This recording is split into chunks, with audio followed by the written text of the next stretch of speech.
Ayan. Namamasyal kami ni Semera dito sa Borham Park sa Baguio. Daming tao, ang daming bata. Namamasyal ang baby namin sa Baguio. Ayan, kagigising lang kasi. Yun siya, oh. Oh. Ayan. Oh, tuwang-tuwa siya. Oh, di ba? Oh, ang dami, oh. Oh, tuwang-tuwa ang bata, no? Eh? Sino yun? Dami tao, no? Daming tao. Oh, tuwang-tawa. Oh. Ayan, tingin-tingin doon para may remembrance dito sa Martha. Diba? Tingin o. Tingin doon o. Nagsasalita siya. Yan o. Tuwang-tawa siya o. Yan o. Yan o. Nagwawalis yun. Tingin doon.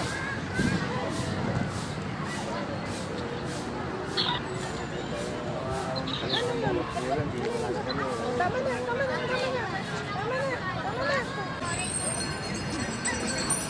Dapat kita na siya kuhan. Nag-costume kasi meron. Siguro costume. Diba do? Wow, dito na yun. Namnaman.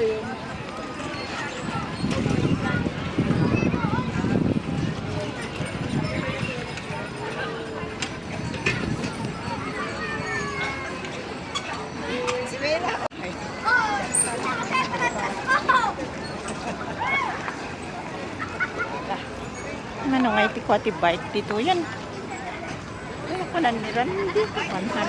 100 kat di bayan mi kada ina. 50. For me, lipot pa. Sana nga kami na papaali, di ba? Mga biking. Yan, nagbabike yung mga bata. Yan, dito, lika dito.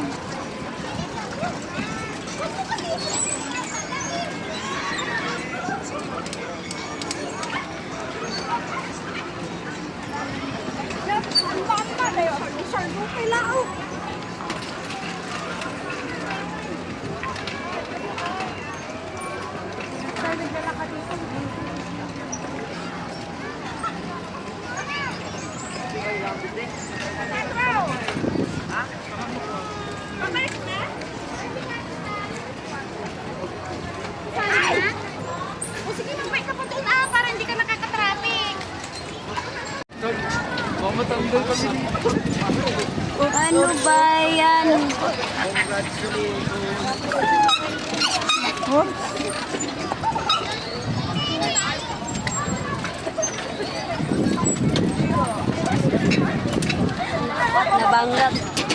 Nabangga na yung sasakyan. Sis! Yung ano namin. Hala. Tuwa sila. Masikip kasi yung daanan. Oo, ang dami. Masikip kasi dapat. Maraming bike pero ang daanan maluwag. Masikip lang. Masikip. Tapos yung mga ibang bike, malalaki pa naman. Dapat ano? Dapat maluwag. Maliit kasi yung space dito na. Para sa inyo lang ata ko eh. Ay, hanggang dito na lang. Bikes are not allowed in this area. Pang-single lang. So hanggang dito na lang pala. Tapos babalik ko siya ulit. Babalik naman uli. Wala na, ganun lang.